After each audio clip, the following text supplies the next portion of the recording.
Good morning, budgeting friends. Welcome back to Work Right Planner. On this channel, we talk about my budgeting journey. Follow me along as I learn about finance and try to pay off 6 figures of overall debt. So if you're a returning viewer, thank you so much for coming back. And if you're new here, pull up a seat and stay a while. Today, we're going to make my plan for February.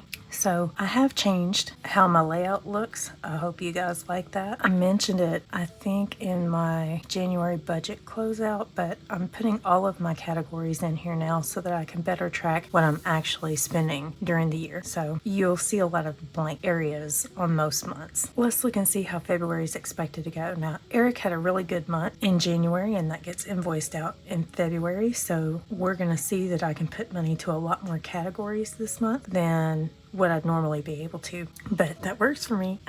So let's get this done. Okay, as I mentioned, during the month of January, the job with the YMCA is no more. It should be extremely rare if I do get called there because I'm on the sub list, but it's not a regular part of my income. So if I do get paid from there, it'll end up in the other category. So what we are budgeting is I am a salary employee, so it's always going to be $24.58. I have not been active in my shop with everything going on. I hope to get that built back up, but we'll see.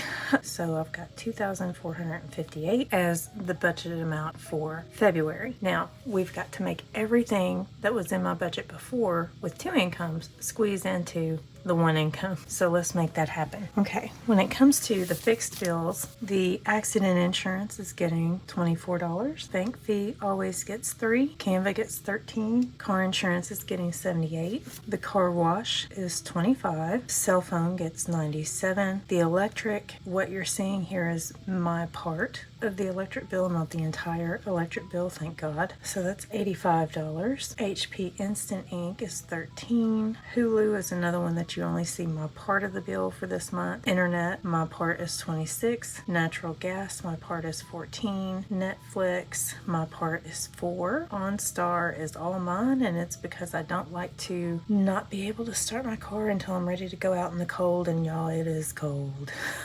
Sirius XM is $8, storage is $75, iCloud is $1, and Google storage is $2. And that's because I've got photos and videos backed up on those. Okay, all of this adds up to $485. And if you take $485 from the $2,458, I don't know if you can see that, but that was what our budgeted income is, then you get $1,973. Now, this carries into the variable expenses. So let's look at those. So beauty is going to get $20. Clothing gets $20. Eating out is getting $68. Erica is getting $25. On the subject of eating out, my hope is to get us below this. I have created a menu for February, and hopefully we'll stick to it. We'll see at the end of the month if we're able to, for the most part, stick to it. But I'm hoping. Gas and oil is $150. Groceries is $148. Household is $8. Medical is $14. Miscellaneous is $15. Overspent, I'm budgeting $30. Pet care, I'm budgeting $23. Toiletries is $7. So when I add all of this up, that's $528. When you subtract $528 from the $1,973 that we had left over from the fixed bills, you get $1,445 to carry forward. So now we're going to go talk about some sinking funds. Okay, I can't get all of this on the screen and still be close enough for you to read it, so I'm just going to do down to kids and then I'll shift the page. But okay. For anniversary, we're budgeting $18. Appliances will get $6. Litter Robot gets $12. Bereavement is getting $6. Christmas will get $59. Christ the King Picnic will get $6. Date night gets $8. Easter is getting $3. Father's Day gets $5. Furniture gets $6. Gifts is getting $9. Graduation is getting $7. The graduation trip is getting $167 because I can put in extra money this month and I want to knock my share of this out as quickly as possible. Grandkids, $4. Halloween is also $4. Home improvement is $6. Honeymoon is $46. July the 4th is $3. Kids is $15. And let me shift this page. Okay, So lawn is 8. Lipedema is going to get 59. Mother's Day is going to get 8. New car, new computer, new house. They don't have anything budgeted, but they are on the savings challenge list. New Year's Eve is going to get 4. Planner is going to get 17. Thanksgiving is going to get 3. Valentine is going to get nothing because right now it's at its cap for the year. It won't stay that way, but once it reaches its goal, I don't put any more money in it until it's below the amount. Wedding is going to get 74. So when you add up all of these, it comes to $563, and that leaves us $882 going into debt. So let's go look at the debt. For the record, while we're looking at debt is not the last thing that comes off. I know it's over here, but it's over here because that's where I can make it fit and feel comfortable about it. I want to make sure that I fit all of these in. But I actually do my budget in an Excel spreadsheet. That way it's doing the math as I go and I can adjust things and know what the final outcome is. And if you guys are interested in knowing how I do that, let me know in the comments and I'll look into the equipment that I would need to make that happen. I did not get these very straight this time. I tried something new. Normally I do this by sight to keep it straight, and this time I was like, I'll put a ruler here and that'll keep me straight, and apparently it kept me sideways. So yeah, okay.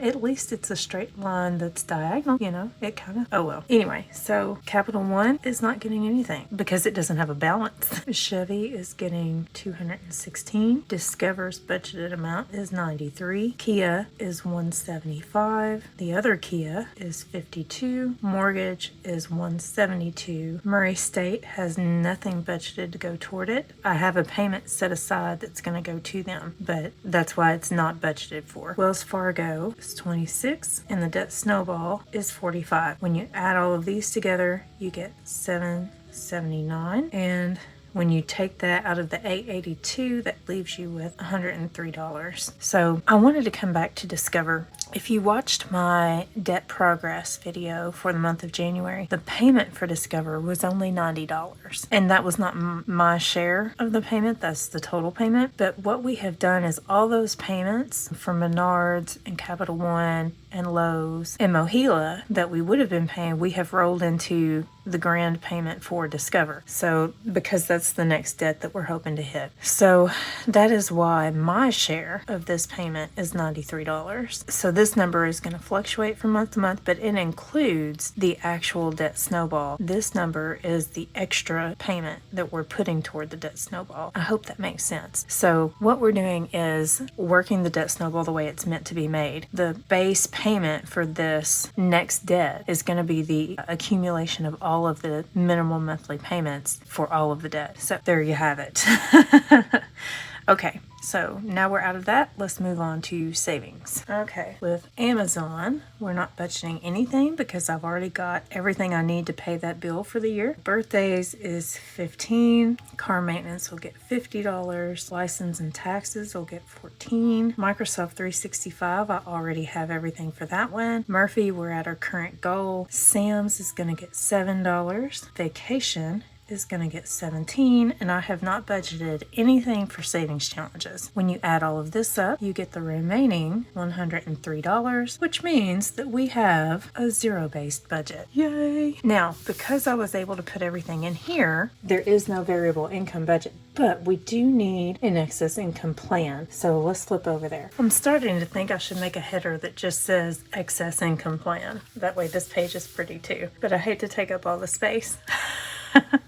Okay, so here's what we're going to do for the month of January. Sometimes you have money come in, and not always, but sometimes you have overtime or some random check arrives in the mail, an insurance reimbursement, or I don't know, something weird. And you need to have a plan for how you're going to apply that money when you get it, or else it'll just disappear and it's money that just goes into the ether. So, as always, our change goes into the buffer and the rest goes to the variable income plan. Now, I'm going to flip this over real quick. Our variable income budget is empty because we didn't have anything that we had to pull out of the budget. We were able to budget for everything from our income.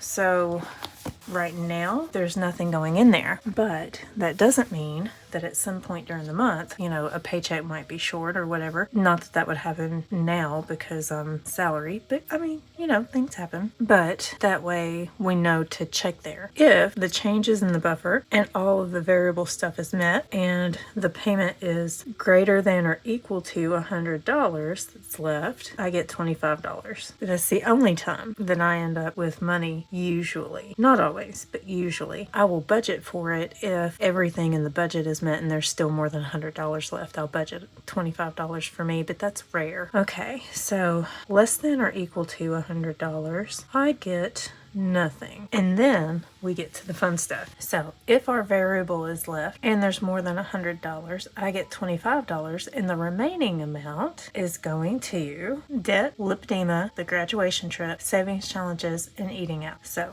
debt is going to get 30%, lipedema is going to get 30%, the graduation trip is going to get 15%, savings challenges is going to get 15%, and eating out gets the last 10%. That gives us our plan so that if any extra money comes in during the month, we know exactly where we're going to put it. Now, it feels not that great because you might get a check for $400 and you're like, woohoo, I got $400, I can go shopping. No.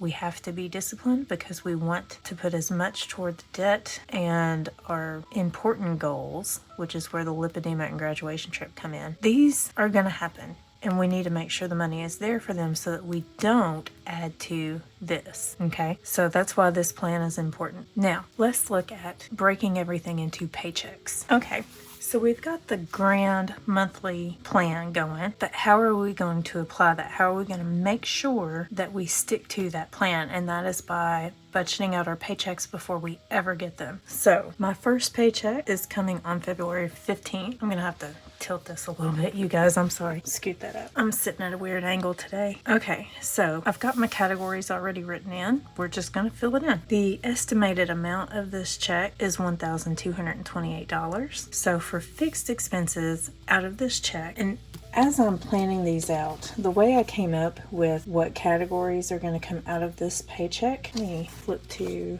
this. I'm going to zoom out so you can see it. There you go. There you go. Okay, so this is a plotting of how all of my bills fall, when they're due, when the paychecks are. So what ends up happening, and it took me a while to get here, okay? So I'm not going to say that it was easy and that you can just start out with this willy-nilly if you've not been budgeting this way, but this is what works for me. I get paid twice a month, period. I'm not bi-weekly, I'm semi-monthly. So what I do is I look at, here is my first paycheck of the month, and all of the bills that come after it are the bills that have to be paid out of it. So Capital One, if I had anything due, would come out of it. OnStar and the internet would come out of it. The Kia, Chevy, and electric bill would come out of it. My cell phone bill would come out of it. The bank fee, Murray State, and the Kia student loan would all come out of this check. Actually, I think the car insurance comes out of this one. So I think it's everything due the 15th through the day before my next check comes out of this check. And then this one covers these and everything that's due before the 15th. I hope that makes sense. But I plot these out this way. That way it makes it easier for me to see what needs to go on the other check. And I must be wrong. I think I did, because we do have the bank fee on the 15th paycheck. So, everything through the day of this paycheck goes on this check. And then this one covers the 1st through the 15th. So there you have it. Okay, let's go back over here.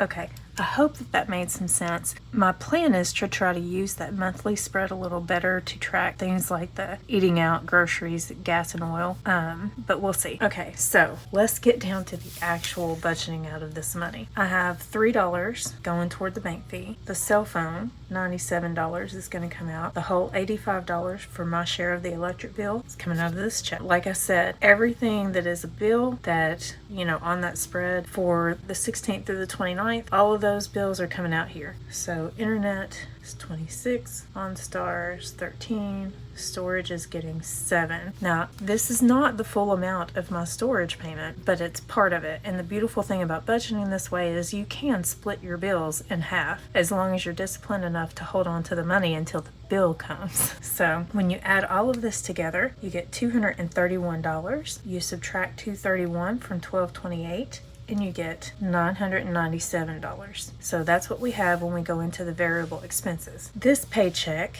eating out is going to get $34, gas is $75, groceries is $74. So these are going to be half of the monthly expense, always. Overspent is $30, pet is $23. So when I add all of these together, I have $236, and when you subtract that from $997, you get $761. So beautiful. We're going into debt and savings. So this is where my sinking funds, my savings account stuff, and my debt are all at. Christ the King picnic is going to get $6. Date night is going to get $8. Father's Day is going to get $5. Gifts is $9. Graduation trip is $167. Thanksgiving is $3. Wedding is getting $74. Sam's is getting $7. Vacation gets $17. My original budget had money for the Work Right Planner investment, meaning I could buy digital papers and that kind of thing. I did not end up keeping that in the budget. So I realized that I had made a mistake somewhere and had to make some adjustments, and it took that out. Chevy gets $216. Kia is going to get $175. The Kia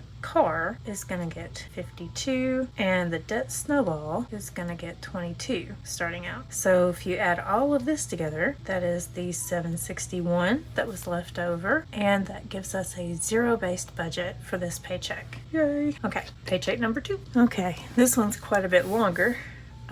So it takes up most of the page. I'm sorry I had to zoom you out quite a bit. This paycheck I'm gonna get on the 29th. It is $1,230. So let's get cracking. Accident insurance is always $24. Canva is $13. Car insurance is $78. Car wash is $25. HP Instant Ink is $13. Hulu is $4. Natural gas is $14. Netflix is $4. SiriusXM is $8. Storage is $68 because the other $7 came out of the other paycheck. iCloud is $1 and Google Storage is $2. Okay, so when you add all of these up, you get $254. When you subtract $254 from $1,230, you get $976 going into the variable. So for variable, on beauty, we're budgeting $20, clothing, $20. Eat out, gas and oil, and groceries always get half of whatever the monthly budget is. So eat out is getting the other $34. Erica is getting $25. Y'all, I'm so excited because I very rarely ever have that happen. Gas and oil, $75. Groceries is $74. Household is getting $8. Medical is getting $14.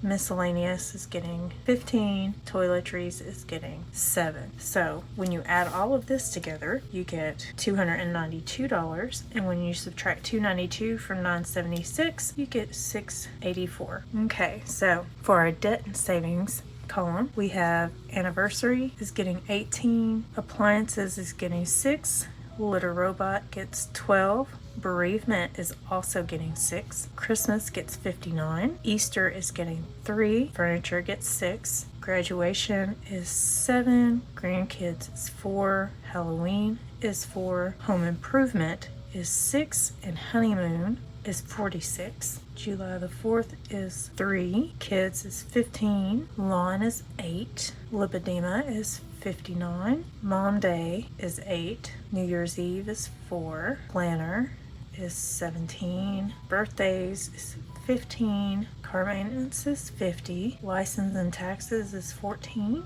The Work Right Planner investment again was in here but is now not. Discover gets 93, mortgage is 172, Wells Fargo is 26, and Debt Snowball gets 23. When you add all of this together, you get $684, which is a zero-based budget for this paycheck. I'm so sorry if you can hear the dog. Okay, so that is everything for the plan for the month of February. We will see how this plan plays out, hopefully well. My next video will be the February 15th paycheck budget with me, so be sure to join me for that one. In the meantime, if you're still in the mood to watch, YouTube has put the best match for you on the screen. I'll see you all next time. Have a great day. Bye!